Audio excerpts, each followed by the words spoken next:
సీతారామ లక్ష్మణులు దండకారణ్యంలోకి ప్రవేశించారు. దండకారణ్యం పవిత్ర ప్రదేశం, ప్రశాంత ప్రదేశం. అక్కడ మునుల ఆశ్రమాలు ఎన్నో ఉన్నాయి. పక్షులు, మృగాలు, సకల ప్రాణులకు సురక్షితమైన ప్రాంతం అది. అక్కడ లోకక్షేమం కోసం యజ్ఞయాగాలు జరుగుతున్నాయి. ఆశ్రమ సముదాయాన్ని చూడగానే అల్లెతాడును ధనస్సు నుండి వేరు చేశాడు శ్రీరాముడు. అంటే అక్కడ వినయానికి తప్ప వీరత్వానికి అవకాశం లేదు. ఎక్కడ ఎట్లా ప్రవర్తించాలో తెలుసుకోవడమే ఉచితజ్ఞత. ఇది శ్రీరాముడిలో సంపూర్ణంగా ఉంది.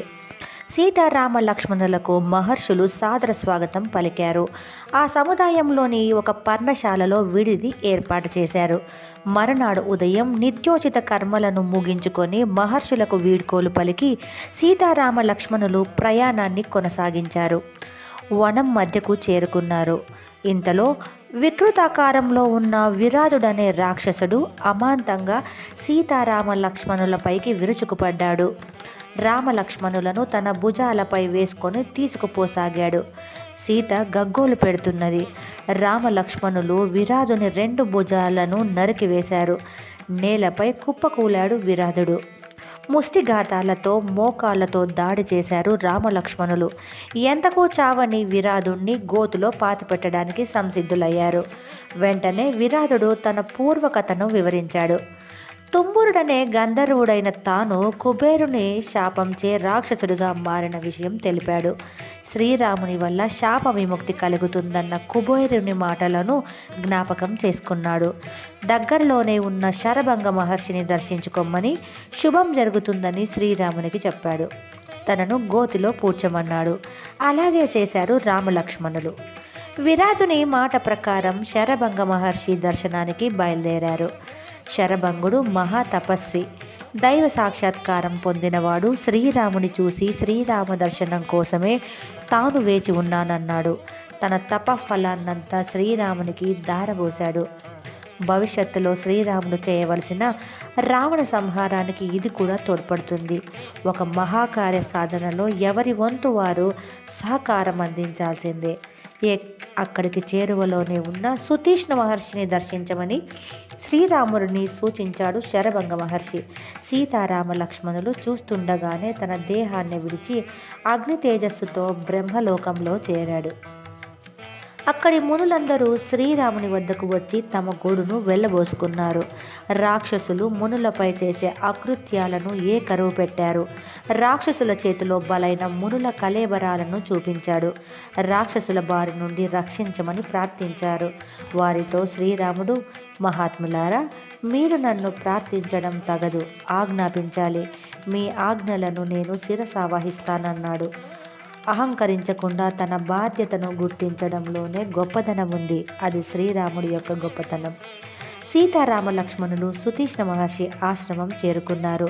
శ్రీరామ దర్శనం కోసమే సుతీష్ణ మహర్షి దేహం విడవకుండా ఉన్నాడు. తన తపశక్తినంతా శ్రీరామునికి దారాదత్తం చేశాడు. మరునాడు మహర్షి అనుమతి తీసుకొని బయలుదేరారు.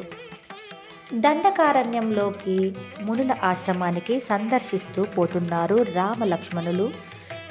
అక్కడక్కడ కొంతకాలం ఉంటున్నారు. ఇలా 10 సంవత్సరాలు గడిచింది. మళ్ళీ సుతీష్ణ మహర్షి వద్దకు వచ్చారు. అతనితో అగస్త్య మహర్షిని దర్శించుకోవాలన్న తమ ఆకాంక్షను వెలిపుచ్చారు. సుతీక్ష్ణ మహర్షి మార్గాన్ని చెప్పాడు. తన ఆశ్రమానికి దక్షిణంగా 4 యోజనాల దూరంలో అగస్త్య సోదరుని ఆశ్రమం, అక్కడికి యోజన దూరంలో అగస్త్యాశ్రమం ఉందని తెలిపాడు. మహర్షి వద్ద సెలవు తీసుకొని బయలుదేరారు సీతారామ లక్ష్మణులు. సాయంకాలానికి అగస్త్య సోదరుని ఆశ్రమానికి చేరుకున్నారు. ఇక్కడ ఒక విషయం చెప్పుకోవాలి. అగస్త్య సోదరుని పేరేమో చెప్పబడలేదు. ఎక్కడ సందర్భం వచ్చినా అగస్త్య భ్రాత సోదరుడు అనే చెప్పారు. అందుకే పేరు తెలియని వారిని అగస్త్య భ్రాత అంటుంటారు. ఈ పదబంధం జాతీయంగా స్థిరపడింది. అగస్త్య సోదరుని ఆతిథ్యంలో ఆ రాత్రి గడిపారు సీతారామ లక్ష్మణులు. ఉదయాన్నే అగస్త్యాశ్రమం వైపుగా అడుగులు వేశారు. అగస్త్యుడు తపశక్తి సంపన్నుడు, ఆకాశాన్ని తాకిన వింధ్య పర్వత గర్వాన్ని అణిచినవాడు. ఆగం స్తంభయతీతి అగస్త్య, పర్వతాన్ని స్తంభింపచేసినవాడు కనుక అగస్త్యుడయ్యాడు. శ్రీరాముని రాకను గమనించి అగస్త్యుడు శిష్య సమేతంగా ఎదురు వెళ్ళాడు. అతిథిని గౌరవించే సాంప్రదాయం అది. శ్రీరాముడు సీత లక్ష్మణ సమేతుడై మహర్షికి పాదాభివందనం చేశాడు. అగస్త్యుడు శ్రీరామునికి దివ్యధనస్సు, అక్షయ తునీరాలు, అమోఘమైన ఖడ్గాన్ని బహుకరించాడు. జయం కలుగుతుందని ఆశీర్వదించాడు. కష్టాలతో కూడిన వనవాసానికి సీత కోరి రావడం సాహసమని అభినందించాడు. ఆమెకు గల భర్త ప్రేమను మెచ్చుకున్నాడు. శ్రీరాముడు తాము నివసించడానికి అనువైన ప్రాంతాన్ని సూచించమని అగస్త్యుని అభ్యర్థించాడు.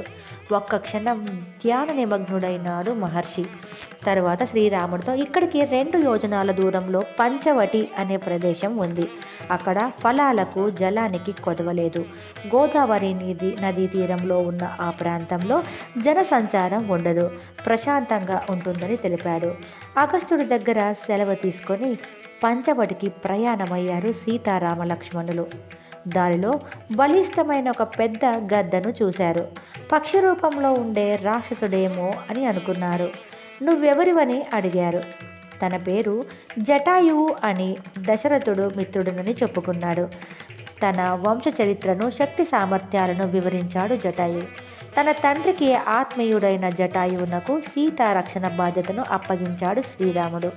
శ్రీరాముడి ఆజ్ఞ మేరకు పంచవటిలో పర్ణశాల నిర్మాణం చేశాడు లక్ష్మణుడు. పంచవటిలో జీవనం ప్రశాంతంగా గడుస్తున్నది. ఒకనాడు శ్రీరాముడు పురాణ కథా ప్రసంగంలో ఉన్నాడు. ఇంతలో శూర్పణఖ అనే రాక్షసి అక్కడికి వచ్చింది. ఈమె రావణాసురుడి చెల్లెలు.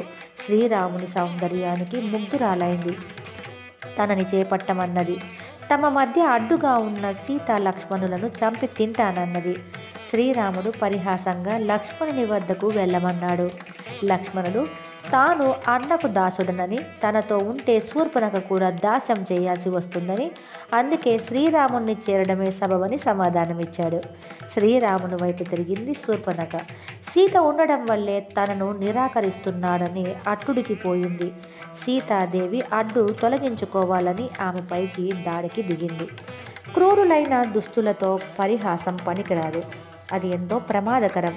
ఆలస్యం చేయకుండా శూర్పణఖను విరూపిని చేయమన్నాడు శ్రీరాముడు. అన్న ఆజ్ఞే ఆలస్యం. శూర్పణఖ ముక్కు చెవులు తెగిపడ్డాయి లక్ష్మణుని కత్తి దెబ్బకు. లబోదిబోమని మొత్తుకుంటూ సోదరుడైన కరుడి దగ్గరికి వెళ్ళింది శూర్పణఖ. కరుడు 14 మంది యోధులను పంపాడు. వాళ్ళంతా శ్రీరాముని చేతిలో మట్టి కరిచారు. ఇది చూసిన శూర్పణఖ కరుని వద్దకు వెళ్ళి చెప్పింది. కరదూషణాదులు 14,000 మంది రాక్షసులతో రాముని మీదకి దండెత్తారు. 3 గడియల్లో వాళ్ళందరినీ యమపురికి పంపించాడు శ్రీరాముడు. ఈ వార్త అకంపనుడి ద్వారా వేగంగా లంకకు చేరింది. అకంపనుడు రావణాసుడి గూఢాచారుల్లో ఒకడు. ఈ విషయాన్ని సహించుకోలేని రావణుడు శ్రీరాముణ్ణి హతమారుస్తానని ఆవేశపడ్డాడు. అకంపనుడు అసహాయశుడైన శ్రీరాముణ్ణి వధించడం దేవసురులకు కూడా సాధ్యం కాదని తేల్చేశారు. కానీ అందుకు తగిన ఒక ఉపాయాన్ని చెప్పాడు. శ్రీరాముని భార్య సీత అందాల రాశి. శ్రీరామునికి ప్రాణం. ఎలాగైనా ఆమెను అపహరిస్తే చాలు, ఆ ఎడబాటును తట్టుకోలేక రాముడు జీవితాన్ని చాలిస్తాడు అని. ఇది రావణునికి ఎంతగానో నచ్చింది. మరునాడు ఉదయమే రథం మీద ఆకాశంలో ప్రయాణిస్తూ మారీచుని ఆశ్రమానికి చేరుకున్నాడు. సీత అపహరణ విషయం తెలిపాడు. ఈ పనిలో తనకు సహాయపడమన్నాడు. మారీచుడు మండిపడ్డాడు. ఓ రాక్షసేంద్ర, ఈ ఆలోచన నీకెవడు చెప్పాడు? నిజంగా అతడు నీకు మిత్రుడి రూపంలో ఉన్న శత్రువు. శ్రీరాముడు సింహం వంటివాడు. సింహం దగ్గరికి వెళ్ళడం ఎంత ప్రమాదం. పైగా ఇతరులకు హాని చెయ్యాలనే ఆలోచన లేకుండా ప్రశాంతంగా ఉన్న రాముణ్ణి కవ్వించడం కొరివితో తలగోక్కోవడమే. శాంతించి ఈ ఆలోచన విరమించి సుఖించమని ఉపదేశం చేశాడు. రావణుని ఆవేశం తిరుగుముఖం పట్టింది. రావణుడు తిరుగుముఖం పట్టాడు లంకకు. కరదూషణ త్రిశరులు 14,000 మంది రాక్షస వీరులు రాముని దాటికి నిలవలేక యముడి ఇంటికి పోవడాన్ని భరించలేకపోయింది శూర్పణఖ. లంకకు పరుగుదీసింది. మంత్రులతో కొలువి తీరిన రావణుని సభలోకి వెళ్ళింది. వికృత రూపంతో వచ్చిన చెల్లెలి దీనావస్థను చూసి కూడా చలించలేదు రావణుడు. శూర్పణఖ ఆవేశం కట్టలు తెంచుకుంది. రావణుడి మూర్ఖత్వాన్ని తిట్టిపోసింది. శ్రీరాముని వల్ల లంకకు ముప్పు వాటిల్లగలదని హెచ్చరించింది.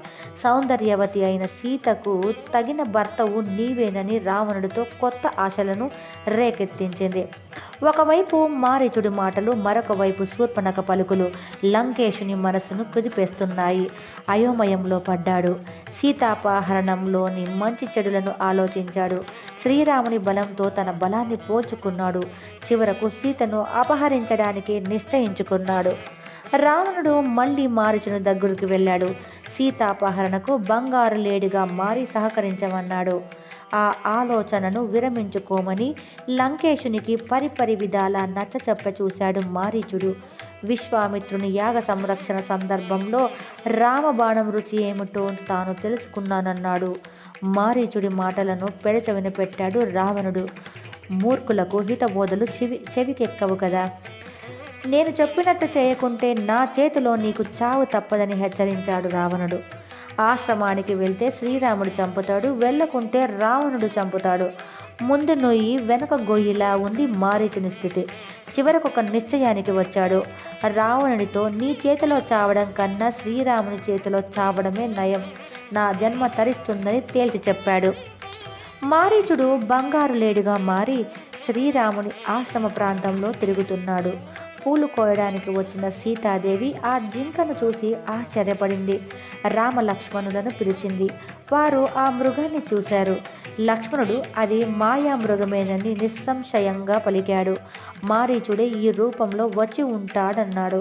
వేటకు వచ్చే రాజులను మాయామృగ రూపంలో చంపడం మారీచుడికి కొత్తేమీ కాదు. ఇలాంటి లేడీ ప్రపంచంలో ఉండదని అనుమానాన్ని వెలిబుచ్చాడు. సీత మాత్రం పట్టు వదలలేదు. తనకు అదెంతో నచ్చిందని తీసుకురావాలని కోరింది. తెస్తే ఆశ్రమంలో క్రీడామృగంగా ఉంటుందని, అయోధ్య చేరాక అంతఃపురానికి అలంకారమవుతుందని ఆశించింది. సీత ఇష్టాన్ని తోసివేయలేక ఆ మాయా లేడిని చంపి అయినా సరే తేవడానికి సంసిద్ధుడయ్యాడు శ్రీరాముడు. సీతాదేవి రక్షణ విషయంలో జటాయు సహాయంతో అప్రమత్తంగా ఉండమని లక్ష్మణుణ్ణి ఆదేశించాడు. మాయాలేడిని పట్టుకోవడానికి బయలుదేరాడు. మృగాన్ని ప్రాణంతో పట్టుకోవాలని శతవిధాలా ప్రయత్నించాడు శ్రీరాముడు. అందినట్టే అంది, అందకుండా పరుగు తీస్తున్నదా మృగం. ఇక లాభం లేదనుకుని బాణాన్ని ప్రయోగించాడు శ్రీరాముడు. బాణపు దెబ్బకు తాటి చెట్టంత ఎత్తు ఎగిరి భయంకరంగా అరుస్తూ పడిపోయాడు మారీచుడు. నిజస్వరూపంతో రాముని కంఠధ్వనిని అనుకరిస్తూ అయ్యో సీత, అయ్యో లక్ష్మణ అని బిగ్గరగా అరుస్తూ ప్రాణాలు విడిచాడు. ఈ మాటలకు సీతా లక్ష్మణుడు ఎంత కలవరపడతారోనని భయపడినాడు శ్రీరాముడు. మారీచుని కంఠధ్వనిని రామునిదిగా భావించి సీత ఆందోళన చెందింది. శ్రీరాముడు ఏదో ఆపదలో చిక్కుకున్నాడని తలచింది. ఆదుకోవడానికి వెంటనే వెళ్ళమని లక్ష్మణుని పురమాయించింది. లక్ష్మణుడు చలించలేదు. ఇది శ్రీరాముని స్వరం కాదన్నాడు. మారీచుడు మాయాజాలమన్నాడు. అమ్మ, నీ రక్షణ భారం శ్రీరాముడు నాకు అప్పగించాడు. నిన్ను ఇలా ఒంటరిగా వదిలి వెళ్ళలేనని స్పష్టం చేశాడు. సీత ఆవేశం రెండింతలైంది. మనసులో ఏదో దుష్టాలోచనతో ఇలా ప్రవర్తిస్తున్నావని నిష్ఠూరాక్తులాడింది. చేసేది లేక లక్ష్మణుడు బయలుదేరడానికి సంసిద్ధుడయ్యాడు. అమ్మ, నీకు భద్రమగుగాక, వనదేవతలు నిన్ను రక్షింతురుగాక. నాకు అపశకునాలు తోస్తున్నాయి. మళ్ళీ నువ్వు మా అన్నతో కలిసి ఉండగా చూసే భాగ్యం కలుగుతుందో లేదో అని వాపోయాడు. సీత మౌనంగా ఉన్నది. అక్కడి నుండి వెళ్ళడానికి ఏమాత్రం మనస్కరించకున్నా సీతకు నమస్కరించి శ్రీరాముడు వెళ్ళిన దిశగా నడిచాడు లక్ష్మణుడు. లక్ష్మణుడు వెళ్ళడాన్ని గమనించాడు రావణుడు. అదే అదనుగా సన్యాసి వేషంలో సీత సమక్షానికి వచ్చాడు. యతి రూపంలో వచ్చిన రావణుణ్ణి ఆసనం మీద కూర్చుండబెట్టి సముచితంగా అతిథి మర్యాదలు చేసింది సీత. మధ్య మధ్యలో రామలక్ష్మణుల కోసం వాకిలి వైపు చూస్తున్న సీతకు నిరాశే మిగులుతున్నది. రావణుడు సీతను గురించిన వివరాలు అడిగాడు. తెలిపింది. సన్యాసి వివరాలను కోరింది. తాను రాక్షసరాజు లంకేశ్వరుడునని ప్రకటించాడు. తనను పతిగా స్వీకరించమని అడిగాడు. అలా చేస్తే అంతులేని భోగభాగ్యాలతో విరసిల్లుతావని ఆశ చూపాడు. ఆ మాటలకు సీత మండిపడింది. రావణుణ్ణి తృణీకరిస్తూ మాట్లాడింది. శ్రీరాముని పరాక్రమాన్ని ప్రస్తావించింది. నన్ను అపహరించి నీ చావును నీవే కొని తెచ్చుకోకు అని హెచ్చరించింది. రావణుడి కన్నులు నిప్పులు చెరుగుతున్నాయి. సన్యాసి వేషాన్ని వదిలి 10 తలలతో భయంకరమైన నిజస్వరూపంతో సీత ఎదుట నిలిచాడు. బలవంతంగా సీతను తన రథంలో లంకకు తరలిస్తున్నాడు. సీత రామ రామ అంటూ ఆర్తనాదాలను చేస్తున్నది. ఆమె వేదన అరణ్యరోదనమైంది. అప్పుడప్పుడే నిద్రకు ఉపక్రమిస్తున్న జటాయువుకు సీతాదేవి ఆర్తనాదాలు వినపడ్డాయి. చూసేసరికల్లా సీతను అపహరించుకుపోతున్న రావణుడు కంటపడ్డాడు. జటాయువు రావణుణ్ణి ఎదిరించాడు. ఇద్దరి మధ్య పోరు హోరాహోరీగా సాగింది. చివరకు రావణుడు ఖడ్గంతో జటాయువు రెక్కలను కాళ్లను నరికివేశాడు. నేలపై కూలాడు జటాయువు. రక్తంతో తడిసి ముద్దైన అతన్ని చూసి ఆత్మబంధువును పోగొట్టుకున్నట్టు సీత ఆక్రందించింది. రావణుడు సీతాదేవిని తీసుకొని ఆకాశ మార్గం పట్టాడు. దీనురాలైన సీత హీనుడైన రావణుణ్ణి పరిపరి విధాల దూషించింది. ఇంతలో ఒక పర్వత శిఖరం మీద 5 వానర ముఖ్యులను సీత చూసింది. ఉత్తరీయపు కొంగులో తన ఆభరణాలను కొన్నింటిని మూటగట్టి వారి మధ్య పడేటట్లు వదిలింది. ఒకవేళ అటువైపుగా శ్రీరాముడు వస్తే తనను గుర్తించి వానరులు అతనికి తెలియచేస్తారని చిన్న ఆశ. రావణుడు సీతతో లంకకు చేరాడు. తన అంతఃపురంలో సీతనుంచాడు. తన వైభవమంతా చూపించాడు. దాన్ని తృణప్రాయంగా భావించింది సీత. కనికరించమని కాళ్లపై పడ్డాడు. నిరాకరించిందా మహాసాధ్వి. భరించలేకపోయాడు దశకంఠుడు. ఆవేశంతో మైథిలి, నీకు 12 నెలల గడువిస్తున్నాను. ఈ లోపున నువ్వు దారికి రాకపోతే మరునాడు ప్రాతకాల భోజనానికి వంటవాళ్ళు నిన్ను సిద్ధం చేస్తారని బెదిరించాడు. అక్కడి రాక్షసులతో ఈమెను అశోకవనానికి తీసుకుపోండి. వనం మధ్య ఒక రహస్య ప్రదేశంలో ఉంచి చుట్టూ కాపలాగా ఉండండి. ఎలాగో ఒకలాగా ఆమెను ఒప్పించండి అని ఆజ్ఞాపించి రుసరుసలాడుతూ వెళ్ళాడు. ఆడపులుల మధ్య జింకలాగా రాక్షస స్త్రీల మధ్య సీత బిక్కుబిక్కుమంటూ కాలాన్ని గడుపుతున్నది. మారీచుణ్ణి వధించి శ్రీరాముడు వెనుదిరిగాడు. లక్ష్మణుడు ఎదురయ్యేసరికి నిశ్చేష్టుడయ్యాడు. సీతను ఒంటరిగా వదిలి ఎందుకు వచ్చావని నిలదీశాడు. జరిగిన విషయాలు పూసగుచ్చినట్టు చెప్పాడు లక్ష్మణుడు. ఇద్దరు ఆశ్రమానికి చేరుకున్నారు. సీతాదేవి జాడ కనిపించలేదు. వనమంతా వెతికారు. ఆమె జాడ కనిపించలేదు. జాడ చెప్పమని ప్రకృతిని ప్రార్థించాడు శ్రీరాముడు.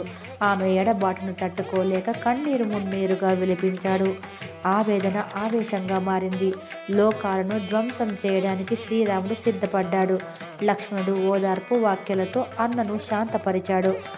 అరణ్యంలో సీతను వెతుకుతూ వెళ్తున్న రామ లక్ష్మణులకు జటాయు కనిపించాడు. రక్తంతో తడిసిన అతనిని గుర్తించలేదు శ్రీరాముడు. మీరు మిక్కిలి అతడు గద్ద రూపంలో ఉన్న రాక్షసుడని, సీతనంతడే భక్షించి ఉంటాడని భ్రమపడ్డాడు. బాణంతో చంపడానికి పూనుకున్నాడు. ఇంతలో జటాయువు జరిగిన విషయం చెప్పాడు. రావణుడు సీతను అపహరించాడని, ఎదిరించిన తనకి గతి పట్టించాడని వివరించాడు. అపహరణకు గురైన సీత అవసాన దశలో ఉన్న ఆత్మీయుడు రాముడి దుఃఖం రెండింతలైంది. తన తండ్రికి ఆత్మీయుడైన జటాయువు పట్ల పితృభక్తిని ప్రదర్శిస్తూ అతని శరీరాన్ని నిమిరాడు. జటాయువు కన్ను మూశాడు. శ్రీరాముడు జటాయువుకు దహన సంస్కారాలు చేశాడు. అతనికి ఉత్తమ గతులు కలగాలని గోదావరిలో జలతర్పణాలు చేశాడు. రామలక్ష్మణులు దండకారణ్యం నుంచి క్రౌంచారణ్యానికి చేరుకున్నారు.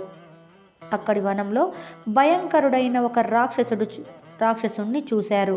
అతని తల మెడ కనపడడం లేదు. కడుపు భాగంలో ముఖముంది. రొమ్ము మీద ఒకే కన్ను ఉంది. యోజనం పొడవు వ్యాపించిన చేతులు. ఆ చేతులలో పక్షులను మృగాలను పట్టి తింటాడు. అతని పేరు కబంధుడు. తన సమీపంలోకి వచ్చిన రామలక్ష్మణులను అమాంతంగా 2 చేతులతో పట్టుకున్నాడు. అతని చేతుల్లో చిక్కితే తప్పించుకోవడం ఎవరి తరం కాదు. అందుకే కబంధ హస్తాలు అన్న జాతీయం పుట్టుకు వచ్చింది. కబంధుడు రామలక్ష్మణులను భక్షించడానికి నోరు తెరిచాడు. అన్నదమ్ములిద్దరూ తమ ఖడ్గాలతో అనాయాసంగా వారి భుజాలను నరికివేశారు. కబంధుడు కుప్పకూలాడు. రామలక్ష్మణుల గురించి తెలుసుకున్నాడు. తన గురించి చెప్పుకున్నాడు. శాప కారణంగా తనకి వికృత రూపం ప్రాప్తించిందన్నాడు. శ్రీరాముడు కబంధునితో, మాకు రావణుని పేరు మాత్రమే తెలిసింది. అతని రూపం, ఉండే చోటు, శక్తి సామర్థ్యాలు తెలియవు. వాటిని చెప్పవలసిందని అడిగాడు. సమాధానంగా కబంధుడు, శ్రీరామ, నీకిప్పుడు దివ్య జ్ఞానం లేదు.